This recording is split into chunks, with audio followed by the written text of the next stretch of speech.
7, 6, 5, 4, 3, 2, 1. You'll never have the sacred stone. Oh, this you crazy mother.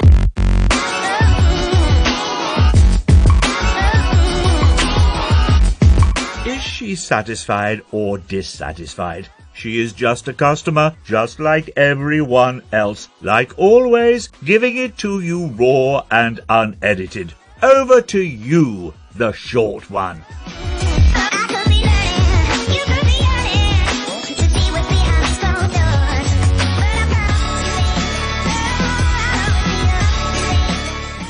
Yeah, okay, another week.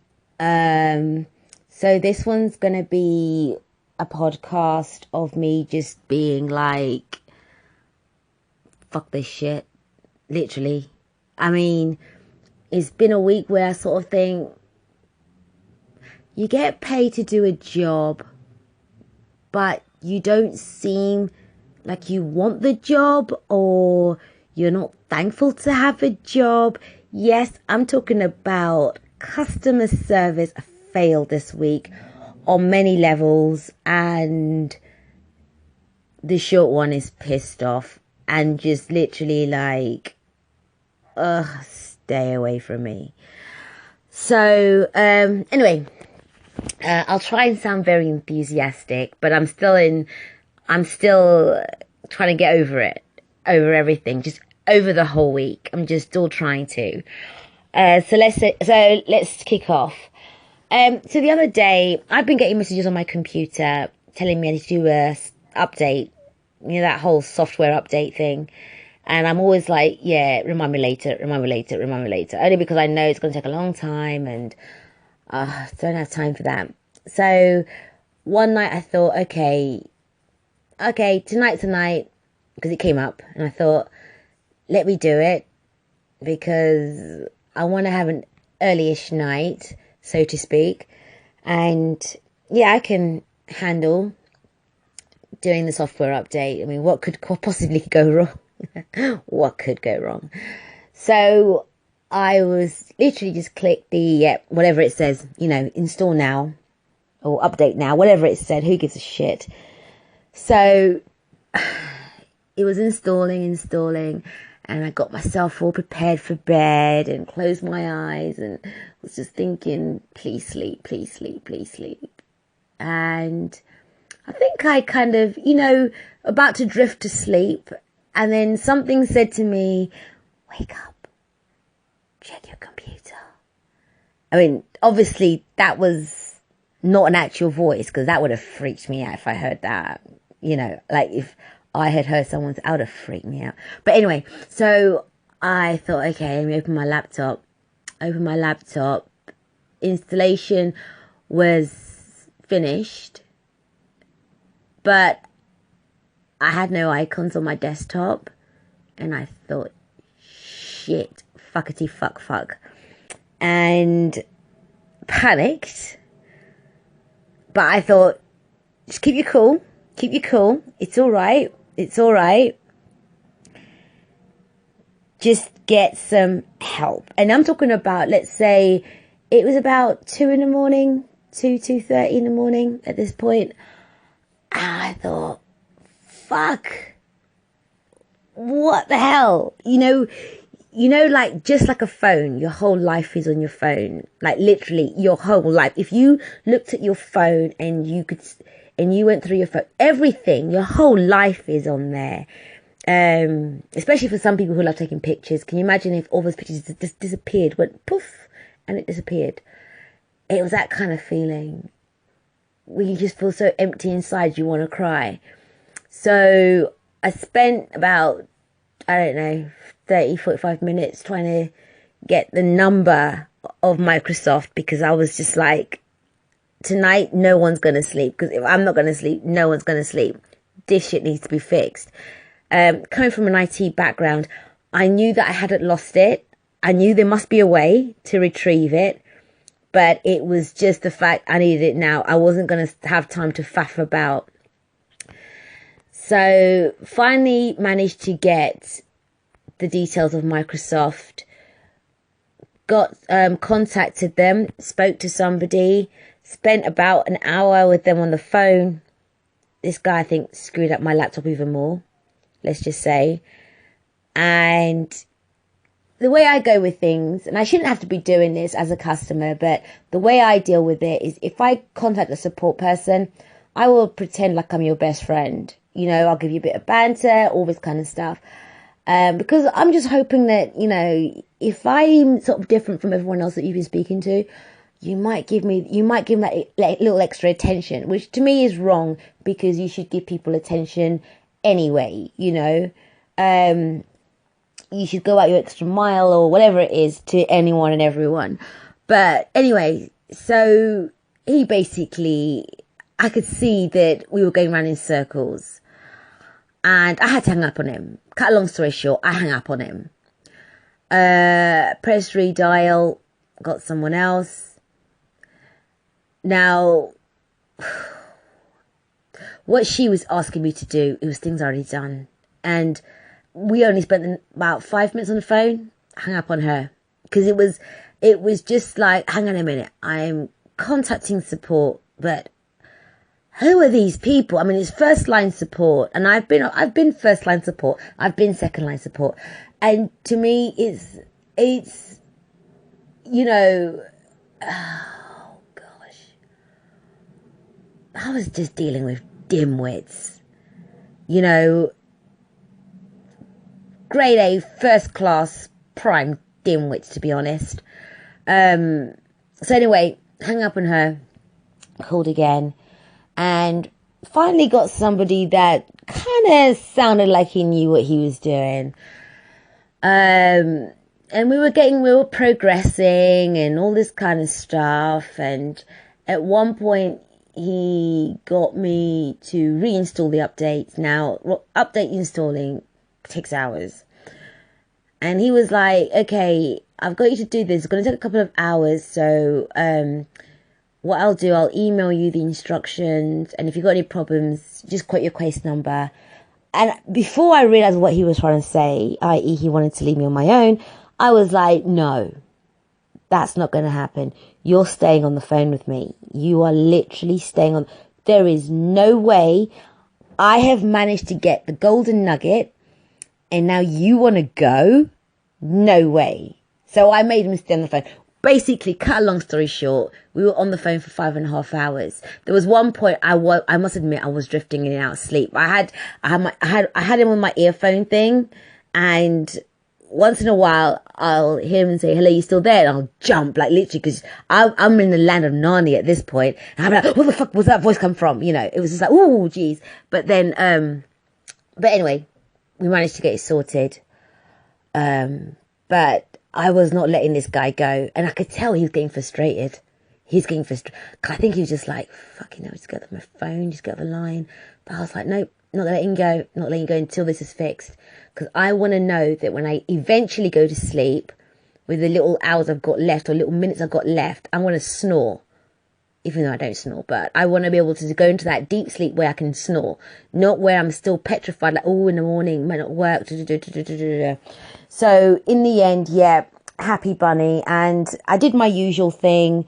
I always believe we're so quick to complain when we get bad service. But I like to also, what do you call it? What's the opposite of complain? Give praise. I don't know, whatever. Give praise when I get good service. Like when I say good service, I'm talking about where I feel extra special. And because to me, the guy was patient, in inverted commas, Uncle wouldn't let him go. I was like, let's speak to your manager or supervisor there, blah, blah, blah. He panicked a bit. I said, no, don't worry.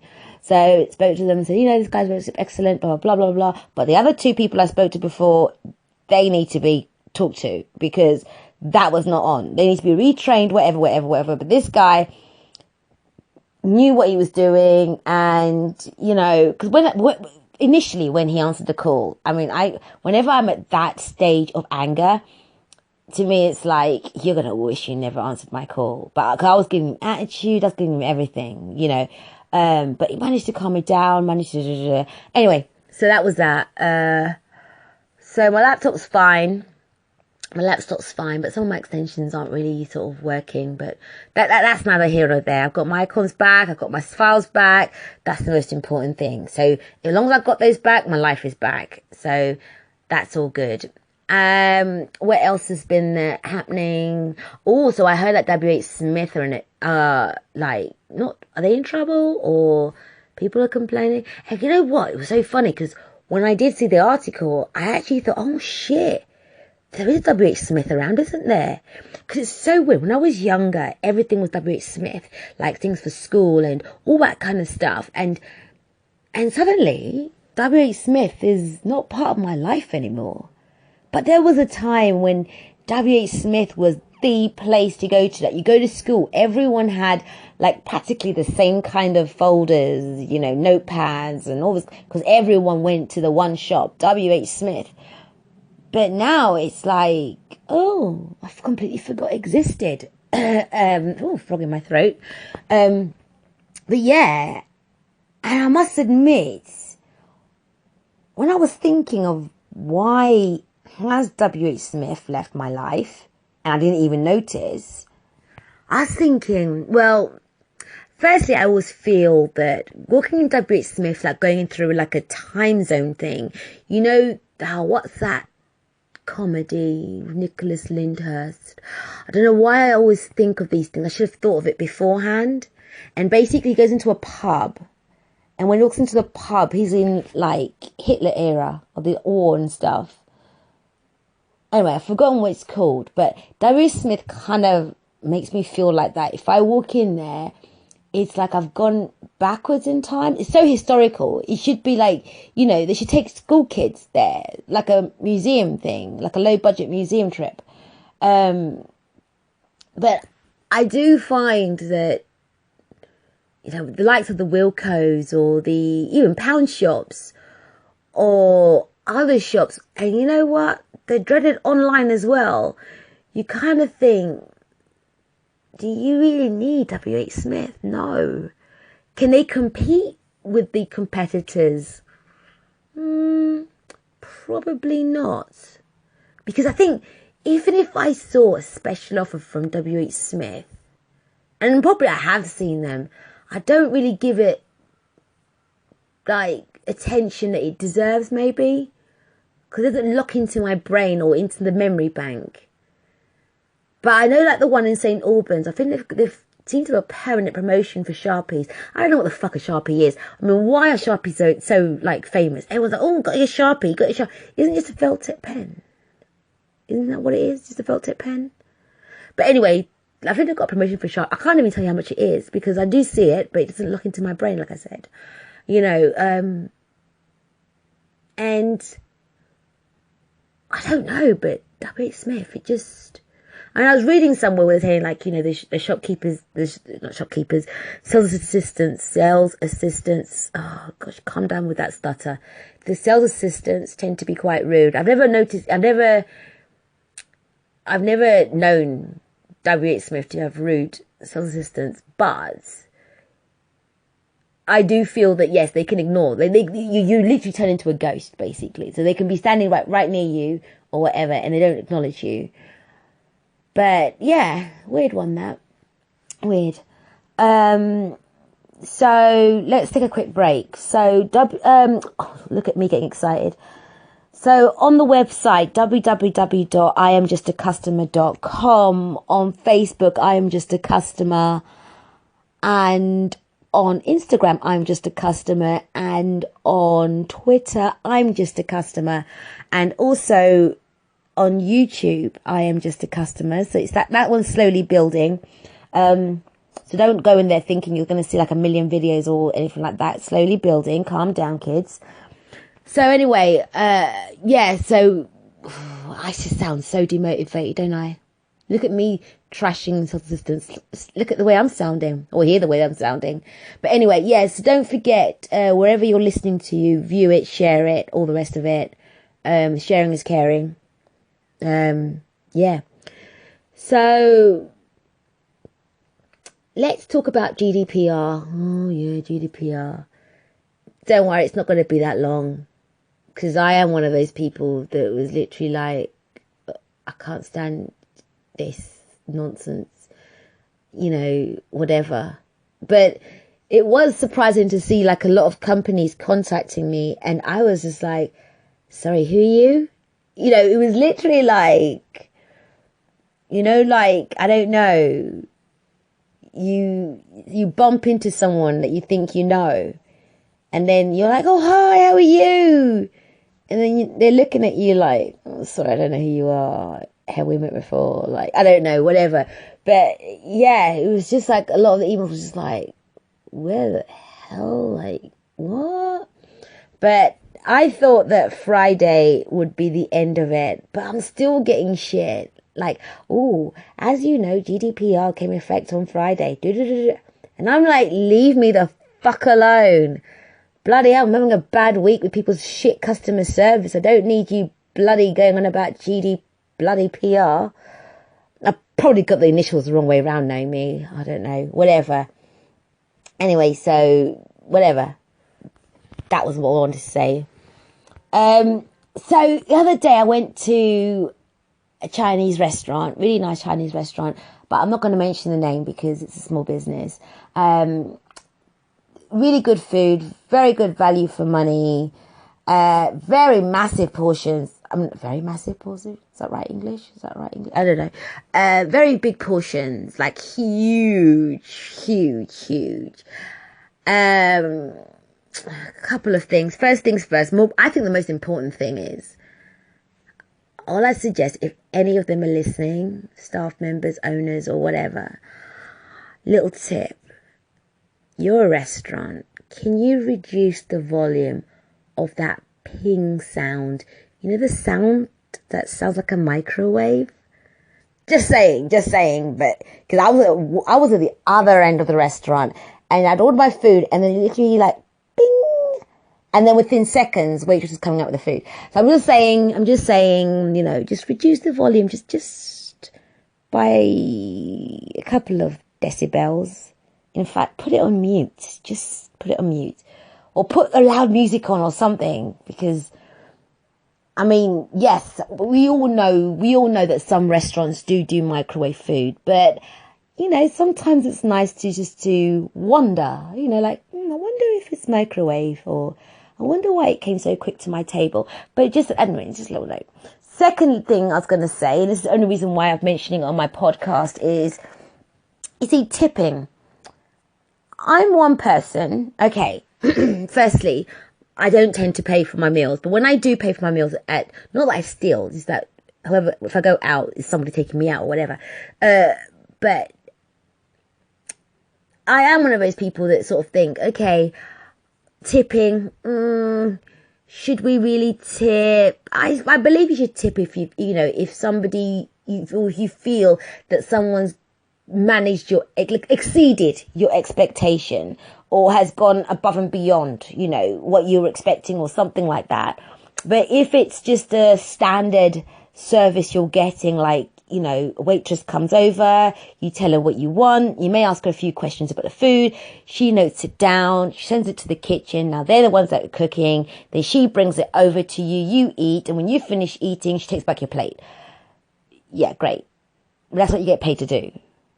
If you don't get paid or conditions are bad, leave, but that, again, that's not my thing. That's between you and your career, or you and your manager and stuff.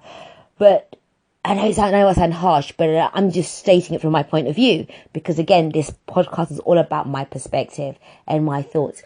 But I don't, do we tip the chef? We say, I've never done it, but you see in films and stuff, people say, oh, compliments to the chef. That's all the chef gets, Okay, the chef's probably on more money. But then again, if I'm a waitress and I'm depending on your tips, I must be in the wrong job, because, But then I also think, but the majority of the time when I'm trying to decide do I tip or not, is, and I think to myself, okay, I went to the chemist And he gave me excellent customer service, which he does. You know, I don't say, oh, thank you for my medicine. Oh, here's, you know, threepence. Don't you just wish you lived in the era of threepence and shillings? It sounds so cool. You know, like how the Americans have like nickel and whatever. For some reason I've forgotten what they say. But yeah, threepence is such a cool word. Threepence. Sounds quite rude as well. But anyway, going back to my thing. But yeah, I don't go to my chemist like, oh, you know, thank you for giving me the banter and also, you know, dispensing my medicine within 5 minutes. Here's a tenner for your troubles. I don't do that. You know, if I get on a train, I don't say, oh, one sec, before I get off this platform, let me run to the front of the train and give the train driver, you know, a fiver because he managed to get me to my destination at the right time, considering I've just been hearing about how much there's so much delays and stuff. So I don't get it. But anyway, the reason why I'm mentioning it is because I was at the restaurant the other day, and the same day I had the pings, and I couldn't finish my food because they seriously, they do ridiculously big portions and very, very good price. And I couldn't finish my food because if you go for a starter, there's no way you're going to finish your main. And I said to the woman, I was like, the waitress, I was like, oh, can I have a doggy bag? Can I take away? So she goes, okay, yeah, sure. You know, she disappeared, and I thought, oh, why is my plate still on the table? But you know, whatever. And she comes back with these 2 Tupperware boxes, and she puts them on the table with a plastic bag. So basically, cut a long story short, so you haven't got the story, is you have to put your own food in the Tupperware. And I was like, okay, well, that does not deserve a tip because now we're sharing your roll. As in, not roll as in a bun roll, but, you know, I'm not getting paid to administer the food from the time I walk in to the time I walked out. But I'm now made to put it in, and I'm not being like, you know, a little princess or anything, but to me, it's like, okay, I wasn't angry. All I just thought was, thank goodness this has happened, because this is why, if you were to say, excuse me, where's my tip?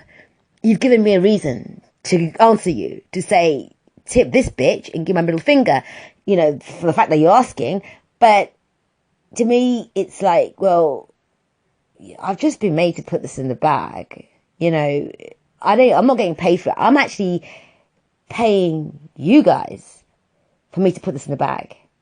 Because I'm sure what you pay for in terms of when you go out to the, you know, those supermarkets for shops and stuff, what you call them, like those places like your Costco's and your Macros, what I've actually had on my plate, the total cost was practically a fraction to what I actually paid for. So technically, I'm actually paying you for me to put this in the Tupperware. And I'll leave it there and think about it. I want you to think about it. So, let me just have a quick break. Anyway, so website www.imjustacustomer.com, Facebook and Instagram, I am just a customer, Twitter, I'm just a customer. So anyway, going back to the podcast. So I guess the lightning was feeling the same anger and pissed offiness that I am feeling, because that lightning was crazy, but it was so cool. And the reason why it was cool, because I was indoors watching it. I think if you were out and about, that would have been more like, shit, I'm going to die tonight. Although I must say, I remember one time I saw like pictures of people that had been struck by lightning, people were alive. No one had died. And it was actually, the scarring was actually quite nice. It looked like a tattoo of a forest. You know, if you've got time, Google it. But yeah, but it was crazy. The thing is, the thunder was so slight. I don't think I even heard the thunder. But it was just like, paparazzi was outside, like, woo, woo, woo, woo. But yeah, anyway, enough about the lightning. So, let's talk about Harvester. Oh yeah, in case I didn't say it loud enough. Harvester. Harvester. Oh, you can tell I'm about to name and shame, right? Harvester. Harvester. Harvester. Galleria. Galleria Hatfield. Harvester. Galleria Hatfield. Right, okay, so I went to a certain restaurant. Did I mention the name? Harvester? Did I mention the location? Galleria in Hatfield. So anyway, now Harvester in Galleria, I've been there a few times, especially because one in Stirling Corners disappeared. But, you know, the one in Galleria, why I like it is because it's not always packed. And I'm not saying that to throw any kind of shade or anything like that. You know, sometimes, I mean, not sometimes, I actually do prefer restaurants that are not packed. Because I think, you know, when you're going for the dining experience, it should be quite intimate with the person that you're with and all this kind of stuff. And anyway, so I went there and it was busier than normal. But there were some empty tables there.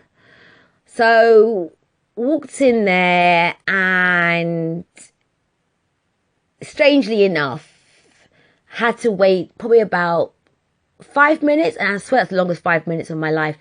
And I think I literally had to fix my eyes on a member of staff. And this stuff, I remember, was somebody who wasn't wearing the same colour uniform. So I'm assuming manager, supervisor, or whatever it is. I had to fix my eyes and lock it there to say, hello, we want to be seated. And eventually when he comes over, you get a table for two. Yeah, there's no one behind us. But yeah, table for two. And I was like, you know, can we sit in the booth? He said, oh, sorry, it's been reserved.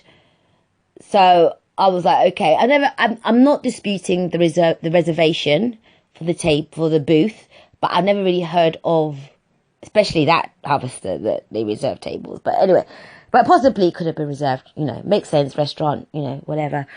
So, put on a table within the restaurant, whatever, it's not important. And kind of felt, don't know if I really want to be here, because there was something not right, and I think it was something about him that wasn't right, and kind of thought, let's go somewhere else to eat. So I went away, tried to find somewhere else, and then couldn't really, because you know when you sort of think, oh, ribs, Harvester ribs, you know, salad bar, whatever, you know. So I went back to Harvester, and it was quite a longish gap in between. Went back into Harvester and saw some tables that were empty. And unfortunately, same guy came up, you know, oh, table for two, yeah. And I knew he remembered us.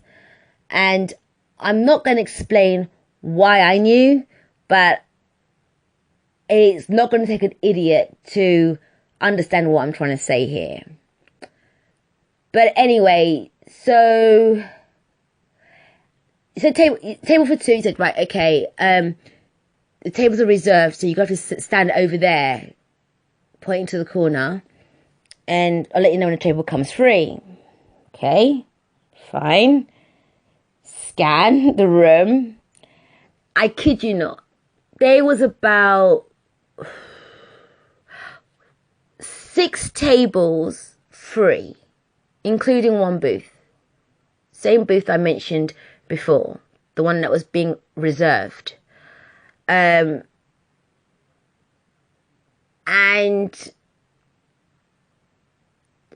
I thought, this is interesting, because, again, I'm not going to say why, but you'll guess it. But I will say one thing. I and the person that I was with was very much different from everyone else, even the diners in that room. Like, obviously different. But anyway, so I'm looking at them, see these empty tables, and the same guy went to go and tell other people, I think they were also waiting, but there were like a party of 4, and said, oh, your table's ready. So I quickly went up to this guy and I said, oh, but I can see how the table's like clear. And then he said to me that, but they're dirty. Now, I was like, okay, we've gone from being reserved to now dirty. So I was like, okay, but you didn't say that before. And he goes, no, I told you that they were dirty. So even the booth thing, apparently he said it was dirty. But I remember he said reserved. But anyway, so this point I'm thinking, Nat, something in this whole dialogue is not right. And I've got to address it to this person. So I don't like playing that card. And because I hate people that play that card loosely. Because at the end of the day, you devalue the whole reason why others can play that card for when it needs to be played. And I said to the guys, like, well, you didn't say that. And then he got all uppity with me and said, look, I said to you that they were dirty. Now, meanwhile, he then said, look, if you want to sit at a dirty table, go and sit at a dirty table. So I did a quick scan, and looking at the booth wasn't even dirty. It had been cleaned up. And there was a staff member who was actually putting knives and forks on there. So either he had cleaned it whilst this guy was trying to deny the key words he had said. Oh, I have no idea. But he was putting the knives and forks and the napkins out. So we sat down on that table. So the same guy comes back round. And I sort of said, I thought you said this table was dirty. Because bearing in mind, when I've seen it now that I'm close up to it, it's not dirty. And he said to me, it was dirty. And then he went on to say, look, if you don't want to eat in here, then you can leave. And I'm thinking, wow. Yes, I could be one of those people gets my camera out and now presses record and I can have this all and it can go viral and all that kind of stuff. But again, to me, it was like, well, I'm not that kind of person unless this was like, proper blatant. But then some people could have been like, nah, I don't think it was what you thought it was. But let me tell you, it certainly felt like it. Again, maybe it wasn't, but I'll just say it certainly felt like it. And I said to the guy that, look, you said it was reserved, but if you had said these tables needed cleaning, that's a different conversation, because then it would be like, okay, fine. But you can't go from 1 minute reserved to next minute cleaning. And if the booth originally, before we had walked out before, he said it was reserved. If it had been reserved, then people must have ate so fucking quickly, because there was no evidence of anyone having ever sat there And then if it was dirty, like he said he had told me from the first time we'd got in there, Harvester, why the fuck do you leave tables dirty for that long? I swear, from the time we originally walked in to the time when me and this guy were having this bit of a conversation, it must have been about 30 minutes time, like 30 minutes. And that was purely disgusting. I'm not talking about the tables because, again, I never saw any dirty tables at all.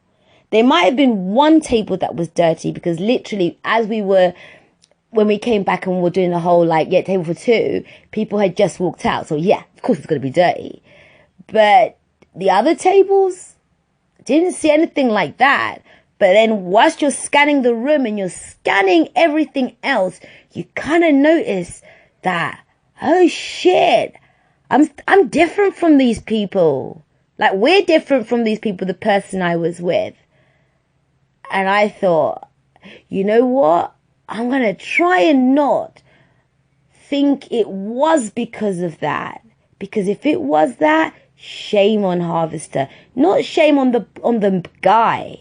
Shame on Harvester to have employed somebody like that. Because that was just disgusting. And like I said, to have somebody like that, and I would say I'm pretty loyal to Harvester. If Harvester was like a 2-minute walk, I would always be going there. And I've mentioned Harvester in previous podcasts, so it wasn't like my first time. Harvester do amazing ribs, right? They do amazing ribs. If I was a salad person, I'd be saying they'll do amazing salad as well, but I can't. I love the ribs there. They're not the best ribs, but I still love the ribs there. And to me, it was like that experience I had today. Would it stop me from going to Harvester? Probably not. Because like I said, I'm going to try and think of it. It wasn't the way that I think it went. But at the same time, will this story end? No, it's not. Because that's what happens. When you give someone bad service, you know what we do as customers? We tell everyone and anyone about it. And, that guy, he's so weird. If anyone watches This Is Us, the character Toby, this guy looked just like Toby. I remember seeing things thinking, oh gosh, that guy looks so much like Toby. And the character Toby is a really nice guy and really wonderful guy. And then to be presented with somebody like that, even if, like I said, even if I am wrong, I'm not saying I'm right, even if I am wrong, but the fact that he made me feel that way, to me, I just think, gosh, can I really watch This Is Us again? I think it's going to ruin it for me. I hope not, because it was one damn good show. But like I said, Harvester, you need to sort that shit out. And I'm not saying the shit as in that individual. Like I said, if people are one way, if people don't know how to, deliver customer service, I'm not one to say sack a person, but in terms of sorting it out, sort that shit out. Sorry, did I say the name Harvester? I'm not sure if I mentioned the name Harvester. Did I mention the location? Galleria, Hatfield. All right. Okay, so Hatfield Galleria Harvester. So that was my experience today. And because it's so fresh, this is why this podcast this week isn't all like, all bubbly, whatever. Because I hope today's experience was the last shitty customer experience I would have encountered. But anyway, new week, new shit. I hope so. So until next week, this is the short one. And yeah, I'll speak to you next week. And hopefully I'll be in a better mood. But damn, I'd need a bloody miracle to have that. Anyway, so love, peace, and hair grease. Bye. Oh, this you crazy mother.